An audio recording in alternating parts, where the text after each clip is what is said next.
Comme j'étais en train de dire dans le vidéo précédent, c'est que la politique pourrait être faite en deux parties.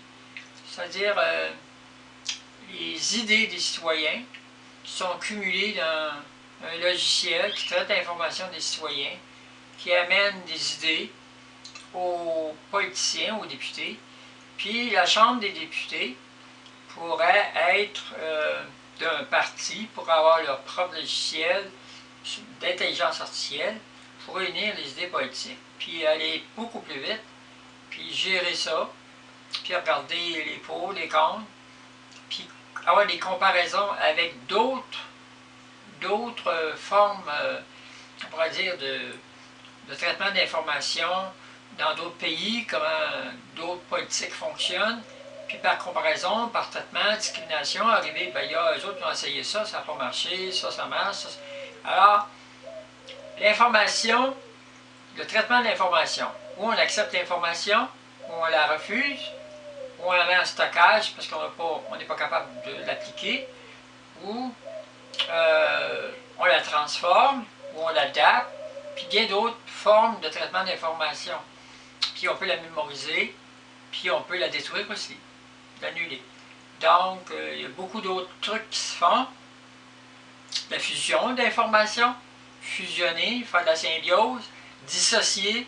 Alors, c'est tous des modules de programmation qui est possible de mettre dans l'intelligence artificielle, puis aussi par classement, et puis encore beaucoup plus loin.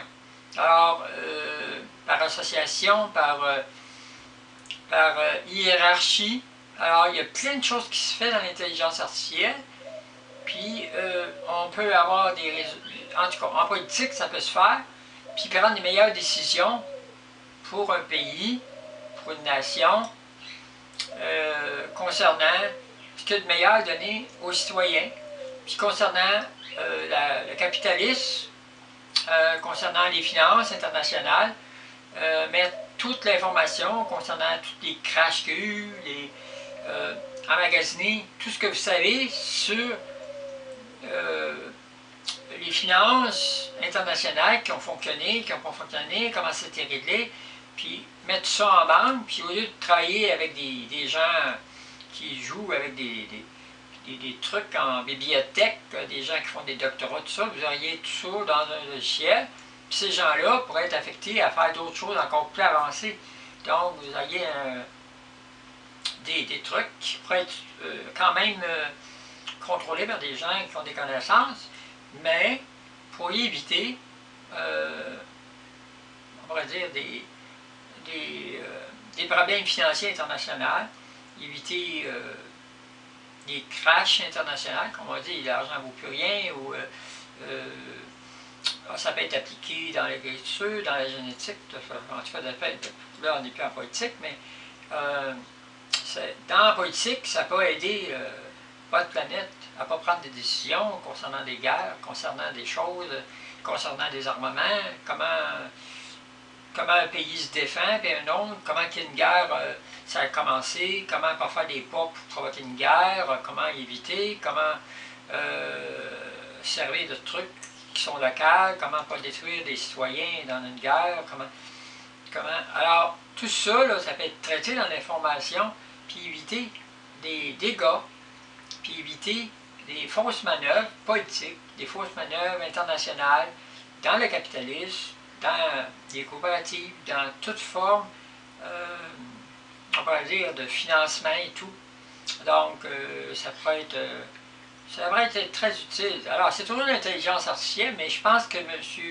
Justin Trudeau, il a touché une corde sensible qui est importante, non seulement pour le Canada, mais à l'échelle internationale. Alors, allez-y là-dedans, puis avancez, parce que vous allez avoir des résultats.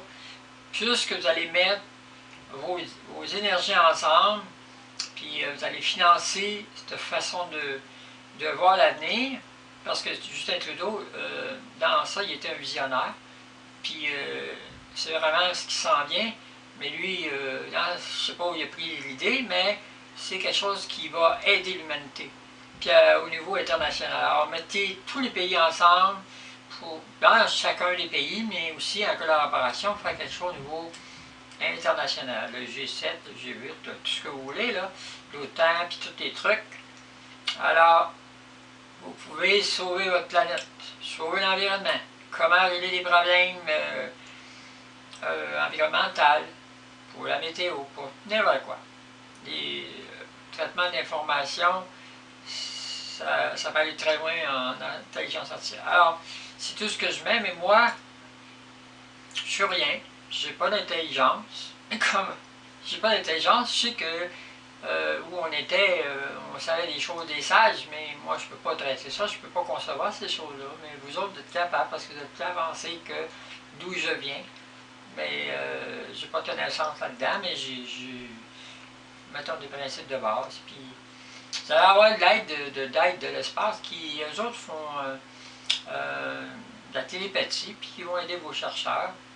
Ils sont capables de faire de la télépathie, stimuler le cerveau des chercheurs, parce que eux autres, ils servent des énergies que vous ne connaissez pas pour rentrer dans les cerveaux et les stimuler pour la recherche. Alors, ce pas des gens qui sont nécessairement destructeurs, ils veulent faire avancer l'humanité. Mais si vous voulez aller dans la destruction, il y en a d'autres, des hors-la-loi, comme des destructeurs sur la Terre, ceux qui font le terrorisme. Il y en a dans l'espace aussi. Puis eux, ben, quand ils voient de la destruction, ben, ils stimulent ça. Puis eux autres font l'inverse. Alors ils stimulent des gens pour qu'ils fassent de la destruction. Alors ils sont aussi dangereux que les autres. Parce que dans l'espace, c'est comme partout ailleurs. Il y a des gens qui construisent, puis il y a des gens qui détruisent. Donc il y en a partout. C'est pas les régions de la Terre, là, votre Satan, puis des trucs comme ça, mais dans l'espace, il y a pire que Satan. Alors, c'est parce qu'ils ont des connaissances très avancées, ils obéissent pas ni à des dieux, ni à des principes de sécurité cosmique. Donc, ils cherchent des endroits où détruire. Alors, si à un moment donné, il y a des gens qui les attirent, ben, ils peuvent venir ici puis détruire même votre Satan, attaquer votre Dieu, attaquer son royaume. Ils ont des puissances, des fois, aussi élevées que les dieux, puis que votre Dieu. Mais vous autres pensez qu'il y a juste un Dieu, ben, il y en a d'autres. Il y en a partout, mais votre Dieu a son territoire, il a sa liberté, puis il fait ce qu'il veut dans son territoire, dans sa liberté. Mais lui aussi, il est obligé d'obéir à d'autres hiérarchies, comme un maire est obligé, le municipal est obligé d'obéir au provincial, puis provincial au fédéral, puis fédéral international. Donc, il y a des hiérarchies. Il y a toujours un contrôle par en haut. Puis, c'est comme ça. Fait que vos dieux, que vous pensez qu'il y a une liberté suprême dans leur territoire, mais eux, ils sont obligés d'obéir à des principes qui, au point le plus haut, c'est le Créateur. Mais le Créateur que vous autres pensez, c'est pas le Créateur que vous pensez, c'est beaucoup plus haut que ça. Alors lui, il était touchable, vous ne pouvez pas l'atteindre, même pas